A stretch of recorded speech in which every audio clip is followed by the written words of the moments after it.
Good morning, good morning, good morning. Guys, nandito po tayo ngayon sa Hidalgo Street dito po sa Quiapo. Kapag nakikita po ninyo or napapanood po ninyo ang video ito at nakikita po ninyo itong fruit shake or yung gumagawa ng fruit shake, dito lang po ito guys sa likod ng SM Quiapo. So, kapag napagawi po kayo rito sa SM, try po ninyong lumabas sa likurang bahagi na daanan, no? At ito po ay malapit lang po, mga ilang dipa lang po. So ngayon, dahil napadaan po ako rito, gusto ko pong tikman itong fruit shake nila na matagal ko nang napapansin. Kaya lang, nung last time na pumunta ako rito, lumapit lang po ako dahil may nakikita po akong lumilipad. Akala ko dati langaw, pero nung sinuri ko, mga pukyutan pala. Siguro, alam naman natin, di ba, yung mga pukyutan, naghahanap yan sila ng mga matatamis, no? Para sipsipin nila at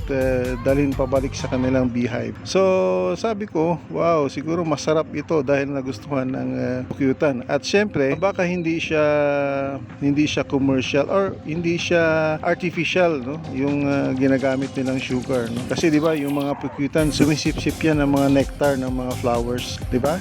So dito siguro yung halo nila dito hindi siya artificial na sugar, no? Parang assessment ko lang yan o parang theory ko lang yun. Kasi nga yung mga pukyutan tumadapot, sumisip-sip sa mga tira-tirang nakakabit dyan sa kanilang mga blender o dyan sa mga gilid-gilid. So guys, today gusto ko pong subukan itong kanilang fruit shake para matikpan rin natin, no, kung anong lasa at syempre para mayroon tayong ikukwento sa inyo, no? Tara, samahan po niyo ako guys at tikman po natin ang kanilang ginagawa, no?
Ayan guys, at natikman din natin itong avocado shake nila guys.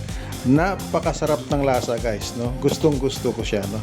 So maraming salamat po sa panonood. Sana i-like and share po ninyo ang video kong ito.